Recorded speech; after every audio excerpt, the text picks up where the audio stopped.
Marwar bulletin देखने वाले सभी दर्शकों को चंद्रमोहन कल्ला का नमस्कार, राम राम न खम्मा गणेशा।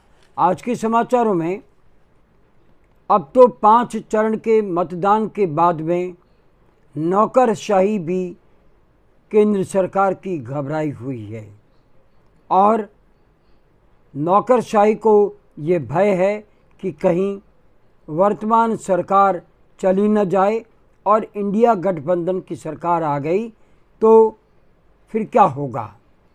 पिछले 10 साल में जो फाइलों का दौर चला वो प्रोसेस से नहीं चला, सीधा पीएमओ से चला। बस इसी का डर, इसी का भय नौकरशाही को सता रहा है और नौकरशाही फाइलों को निपटाने और सिमटाने में लगा है।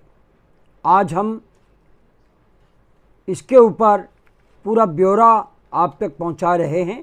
आपको ये चैनल कैसा लगता है और हमें इस चैनल को बढ़ावा देने के लिए सब्सक्राइब करें, लाइक करें और शेयर करें।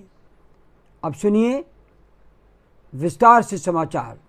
10 वर्ष के कार्यकाल में प्रधानमंत्री नरेंद्र मोदी सरकार कांग्रेस के गड्ढों को कितना भर चुकी या कितना भर सकी ये कोई नहीं जानता, लेकिन 10 सालों में नौकरशाही का चेहरा बदल दिया गया। न केवल कामकाज का तरीका बल्कि आखिरी निर्णय कौन लेगा ये भी बदल गया। इस दौर में सार्वजनिक क्षेत्र के जितने भी बड़े अधिकारी हो उनकी ताकत छीन ली गई।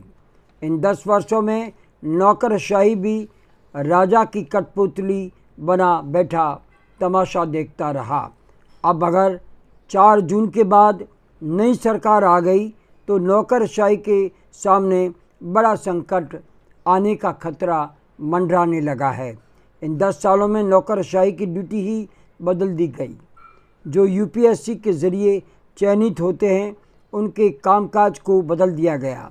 अब सरकार ही ये काम करवाती रही जो उन्हें नहीं करना चाहिए था। वास्तविक काम तो पीएमओ से होता था। उनके दिमाग का इस्तेमाल नहीं, केवल हस्ताक्षर वाला मोहरा बना करके उन्हें रख दिया गया। ये रिज़र्व बैंक के गवर्नर हो या किसी बोर्ड का डायरेक्टर, जिन्हें नियुक्त तो कर दिया जाता लेकिन कामकाज का कंट्रोल पीएमओ से होता था। और हम आपको ये भी बता दें कि उसे सरकार के अनुकूल काम करने की बाध्यता लाद दी गई थी। ये अलग मसला है कि कोयले तक का इंपोर्ट हमें बढ़ाना पड़ा। ये अलग मसला है कि इस दौर में एग्रीकल्चर का एक्सपोर्ट हट गया।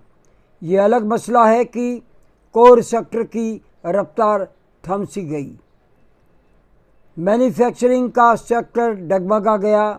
अलग अलग प्रांतों में दिल्ली पहुंचे नौकरशाहियों को ये महसूस होने लगा है कि 4 जून के बाद सरकार बदल रही है। सरकार बदलने के खतरे के कारण ही पुरानी फाइलों को ख़त्म करने व नष्ट करने का काम तेज़ी से होने लगा है। दिल्ली में बैठे नौकरशाही को ये डर कहीं न कहीं सता रहा है और उनमें समाया हुआ है कि इसीलिए प्रधानमंत्री और गृह मंत्री कहने लगे हैं कि हम बहुमत प्राप्त कर चुके हैं, जबकि 2 चरणों का मतदान अभी बाकी है। इन चुनावों में 2019 में 65 सीटें, जो अभी 2 चरण के मतदान होने वाले हैं उनमें 65 सीटें भारतीय जनता पार्टी को मिली थी। अब तक 5वें दौर की मतदान की बात करें तो 2019 में भाजपा ने 240 सीटें जीती थी। इस बार बहुमत से इन दोनों क्षेत्रों में पीछे रहने के संकेत मिल रहे हैं। अगर एनडीए को जोड़कर कहा जा रहा है कि भाजपा को बहुमत मिल गया तो ये भी कोरी समीक्षा होगी, कोरी बातचीत होगी। फहरिस्त है नौकरशाही की अलग अलग मंत्रालयों की गड़बड़ी के मुद्दे राहुल गांधी ने उठाए हैं और सत्ता में आने पर कांग्रेस और इंडिया गठबंधन इनकी जांच करवाएगा। नौकरशाही इसीलिए घबराई हुई है और उन्हें संकेत मिल चुके हैं कि 272 का आंकड़ा एनडीए और भाजपा नहीं लाने वाली है। नौकरशाही को संकेत मिल चुका है, नौकरशाही घबराई हुई है। खुद भाजपा के भी बीच में हड़कंप मचा हुआ है। नौकरशाही तो खुद कहने लगी है भाजपा को 272 के आरंभ में आने तक बहुत समय लगेगा, अब वो पिछड़ गई है। इसीलिए नौकरशाही सभी फाइलें, हर मंत्रालय की फाइल टटोल रहा है, क्योंकि हर फाइल पीएमओ से निकलती थी। मंत्री केवल फाइल पढ़कर भेजने का काम करते थे, फाइनल डिसीजन केवल पीएमओ ही करता रहा था। 10 साल में नियम बदल गए। पहले ये नियम था कि 7 साल तक कोई भी फाइल वापस नहीं खोली जाएगी। 7 साल के भीतर तो फाइल खोली जा सकती है, लेकिन अगर 7 साल बीत गए तो वो फाइल खोली नहीं जा सकती। ऐसा मापदंड मंत्रालय और सचिवालय और नौकरशाही ने बना रखा था। लेकिन मोदी सरकार ने 20 साल पुरानी फाइलें भी खुलवा दी।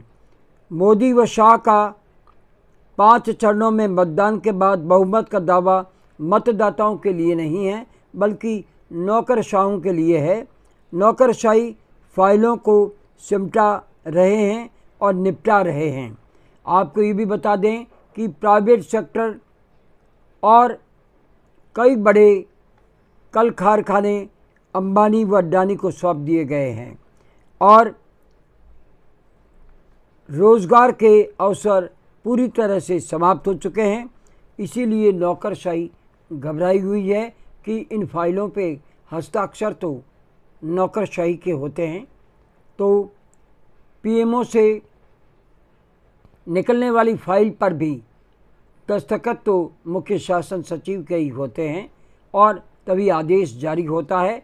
इसीलिए नौकरशाही घबराई हुई है कि 272 का आंकड़ा भाजपा लाने से चूक रही है।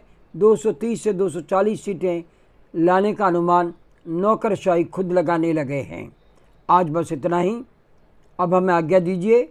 नमस्कार, जय हिंद, शुभ रात्रि, शब्बा खैर, जय जय भारती।